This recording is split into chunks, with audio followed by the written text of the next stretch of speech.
आपको इतना कष्ट है, आप कैसे कर लेते हैं? शारीरिक कष्ट होने पर भी आप इतना नाम जप कैसे करते हो? इतने लोगों को आपने प्रभावित किया है। आशीर्वाद क्या है कि भगवान की कृपा है। और आपको दूसरी बात बता दें कि बचपन से अभ्यास है। जैसे बूढ़ा आदमी हो गया और हाथ काँप रहा हो, लेकिन वो शूटर रहा हो तो वो निशाने पे ही गोली मारेगा, हाथ काँपते हुए भी, क्योंकि वो शूटर रहा है ना। जीवन भर उसने गोली चलाई है। अब हम लोगों को तुम गोली बंदूक पकड़ा दो तो जो भरने नहीं आता, चलाने नहीं आता। जब शरीर में पीड़ा होती ना, बड़ी परेशानी होती है, भगवान का भी भजन नहीं होता। इसलिए यावत स्वस्थमिदम कलेवरम यावत च दूरे जरा। जब तक शरीर स्वस्थ है, बुढ़ापा दूर है।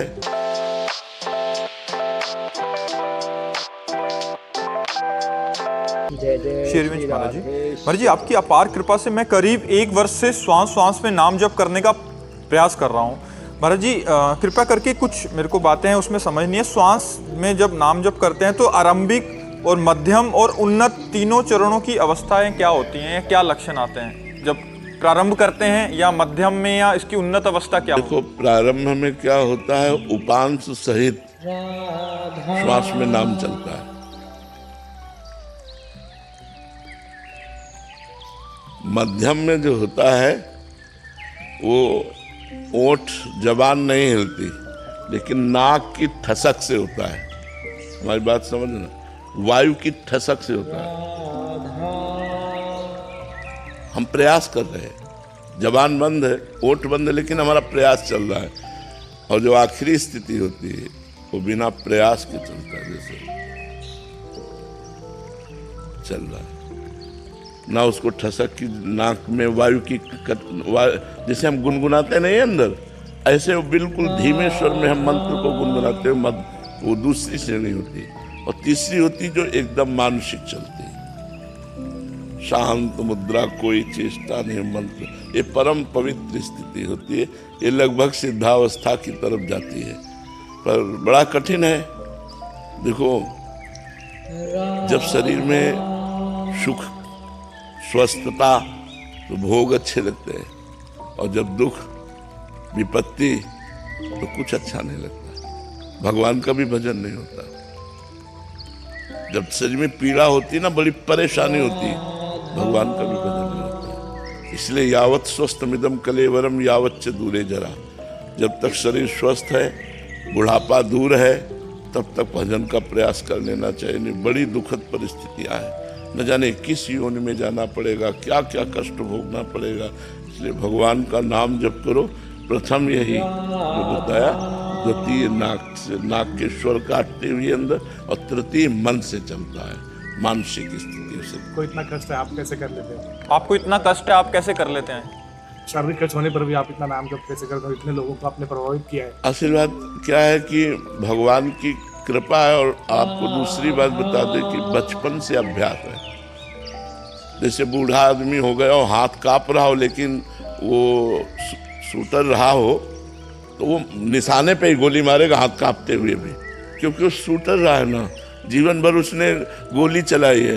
अब हम लोगों को तुम गोली बंदूक पकड़ा दो तो जो भरने नहीं आता, चलाने नहीं आता। अभ्यास योग युक्ते न चेतसाना में। अब हमारे कोई और है नहीं। दुख में है तो उन्हीं में, सुख में है तो उन्हीं में। देखो, जीवन के साथ मृत्यु है। हम हर समय तैयार रहते हैं मृत्यु के लिए। अब जैसे वो कष्ट की स्थिति थी, उस समय भी मैं श्री जी का शरणागत हूँ, श्यामा श्याम का शरणागत हूँ। ये शरीर नाशवान है, आज नहीं तो कल छूटेगा। राधा राधा राधा राधा। बस आपसे बता रहे, आप सब लोगों से इसलिए बता रहे कि अभ्यास करो और भगवान को अपना मानो, तो भारी दुखों में भी एक आनंद बना रहता है। और अगर भगवान से अपनापन नहीं, तो दुखों से निपट पाना बहुत कठिन है। महाराज ने अगले प्रश्न की ओर बढ़ने से पहले महाराज ने बहुत ही सिंपल और जी भाषा में क्या बोला है कि मन जो है बार बार भटकता रहता है, उसको अपने दोबारा एक ओर लेके आइए, दोबारा खींचिए, और बार बार भटकते भटकते वो फिर बार बार खींचते रहिए। तो ऐसे जो उसका मन का भटकाव खत्म हो जाएगा, फिर धीरे धीरे वो है शांत होने लगेगा, और यह मन में शांति मिलने लगी, और यह प्रक्रिया शुद्ध भक्ति की ओर ले जाएगी। पहले जो है मन में चलेगा, जीभ से करना पड़ेगा, जिव्या से करना पड़ेगा, फिर धीरे धीरे ये वो जो है 500 में चलेगा, फिर जो मन में चलने लगा। इस तरीके से 3-4 श्रेणी होती हैं जिससे वो जप चलता रहता है। उसको हमें निरंतर नाम जप से करना चाहिए और आगे बढ़ना चाहिए। और क्या है, जिससे हमें मन की शांति मिलेगी, इसलिए जो है हम निरंतर नाम जप करें। सांस के साथ नाम जप करने से धीरे धीरे परमात्मा में स्थिर होने लगते हैं और मन को जो रस मिलने लगता है। आपको क्या लगता है, आप जो है कितने समय तक जो है मन में नाम जप में स्थिर रह पाते हैं? हमें कमेंट करके बताइए और बढ़ते हैं आगे क्वेश्चन की तरफ। मोहन सिंह चौहान जी। चलिए। श्री हरिवंश महाराज जी। महाराज जी, अगर हम निरंतर नाम जप करके भगवान की प्राप्ति करें, या महाराज जी दूसरा पक्ष रख रहे हैं कि मनमाने आचरण से धन कमाकर भंडारा करने, मंदिर बनवाएं, पुजारी बिठा दें वहाँ, तो महाराज जी दोनों में से कौन सा उत्तम है? उत्तम की बात कहते हैं? मनमानी आचरण करके भंडारा खवाओगे और पुजारी बैठा दोगे तो नरक जाओगे। मनमानी पैसा कमाओगे, मनमानी शब्द है मनमानी, मनमानी में अधर्म भी आता है।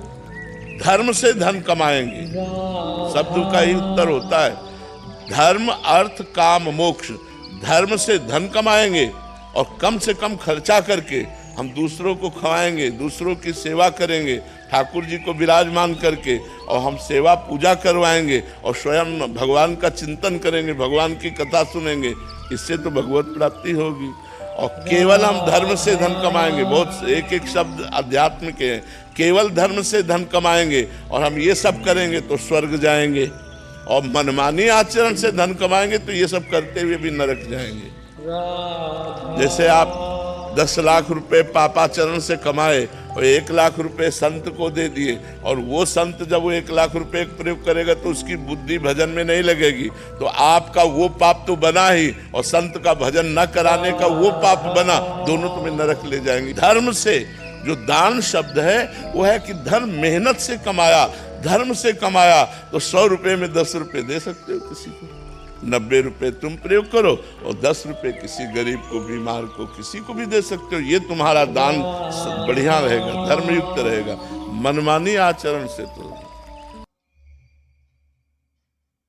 क्या है, महाराज जी ने बहुत ही सिंपल भाषा में क्या है, बहुत ही सिंपल वर्ड में क्या बोला है कि जो है भारत में जो है कि हमें जो भी हम अधर्म से मतलब गलत तरीके से धन कमाते हैं और उसका दान पुण्य करते हैं, उससे क्या होता है, एक तो उसके बाद हमारे घर में जो है दान पुण्य करेंगे तो जिसको हम दान देंगे उसकी तो मतलब मति खराब हुई, क्योंकि हमने जो है गलत तरीके से कमाया है। और जो है क्या है, वो धन अपने घर में हम खर्च करेंगे, अपने घर में जो है उपयोग करेंगे, तो हमारे घर के जो लोग हैं या फिर हम जो हैं उनकी हमारी मति भ्रष्ट हो जाएगी, हम गलत कार्य की तरफ जाने लगेंगे। इस तरीके से महाराज जी ने ये सब बताया है। और जो गलत तरीके ढंग से कमाया हुआ धन जो है हमें क्या है भौतिक यश तो दे सकता है कि हाँ ज़्यादा वाहवा होने लगेगी, लोग मतलब नमस्कार करेंगे, इस तरीके से जो है बोलेंगे। पर क्या है, ये जो गलत तरीके से जो धन कमाया जाता है उससे हमें भगवान नहीं मिल सकते, भगवत प्राप्ति नहीं हो सकती। इसलिए जो है ये इस तरीके से होता है कि जैसे हम जो कर्म बीज डालते हैं उस तरीके से हमें फल मिलता है। मतलब हम गलत तरीके से धन कमाएंगे तो फिर बाद में हमारे साथ बुराई होगा। इस तरीके से जो तो क्या है, हम लोग को धन जो है मेहनत करके कमाना चाहिए, चाहे हमें उसमें 100 रुपये आए तो हम कुछ अपने लिए यूज़ करें। बेशक धन जो है जो किसी को हम दान ना करें, पर हमें मेहनत से कमाना चाहिए और धर्मपूर्वक कमाना चाहिए। तो क्या है, आप भी कोई गलत कार्य करके धन तो नहीं कमाते? अगर नहीं तो कमेंट में राधे राधे लिखो। जय जय Shri Radhe Shyam. Okay, let's go.